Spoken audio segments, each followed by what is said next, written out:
So you've been partnered with others who want to live on mission. You have been and are being equipped. Now it's time to be released. Hi, I'm Darren Ride from 12 Church, and we've been walking through the draft Missional Living Map. We took a look at the launching phase that is about being gospel-saturated and Christ-centered and then becoming self-feeding. We're now in the advancing stage, which is about getting partnered with others who want to live on mission, being equipped and trained to actually serve effectively, and now we're talking about what it means to be released into mission. What does it actually mean to be released? What are we released from? What are we released for? There are many different aspects to this released step as I currently understand it. So it's still a little bulky, maybe a little bit loose. It's being refined, but let me share what I'm thinking at this point. We're talking about being released for mission. So in some ways, it's kind of synonymous with being sent on mission, being deployed for mission. There's that aspect for it. You're now ready to get out there and be deployed. But it also refers to the things that might be holding you back.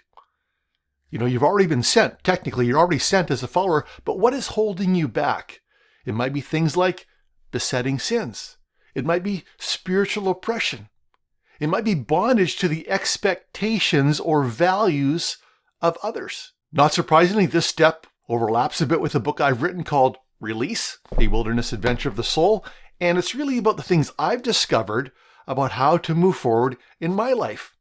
It's a goal-setting, life-planning kind of book that we also use in pre-evangelism, and it is about being released. It's really my personal working through of being released from whatever was holding me back into mission. So here's the way to think about released. You are a follower of Jesus Christ, saturated in the gospel, focused on Him. You are growing your self-feeding.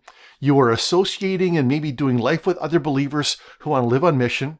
You understand your spiritual gifts. You're understanding how to share your faith and being equipped in all those things. And now, as you're being deployed, you discern that there's some things that are just kind of, it's like moving through molasses a little bit perhaps. As we move into mission, when we finally come to that place of offering ourselves completely to the Lord and deciding to join Him all in on mission, there are things that hold us back. What is holding you back? This released stage means dealing with whatever that is. Now, obviously, this is a big area, but here's where I would suggest starting. Ask the question, what is one internal issue that's holding you back? Something inside you, something maybe invisible, but you know it's holding you back. And what is one external issue, one contextual issue, maybe relational issue, that is restricting your movement forward, following Jesus freely without hindrance? I'd encourage you to ask the Lord the question, Lord, what, if anything, is holding me back? Psalm 139, search me, O God, and know my heart. Try me and know my anxious thoughts. See if there's any offensive way in me, and lead me in the way everlasting. Lord, by your Spirit, reveal anything that needs to be revealed. Then present it to Him. Ask Him to remove or lead you in removing whatever needs to be removed so that you are free, unhindered, to follow Him all in on mission wherever and however He leads you. In Jesus' name, may you be released.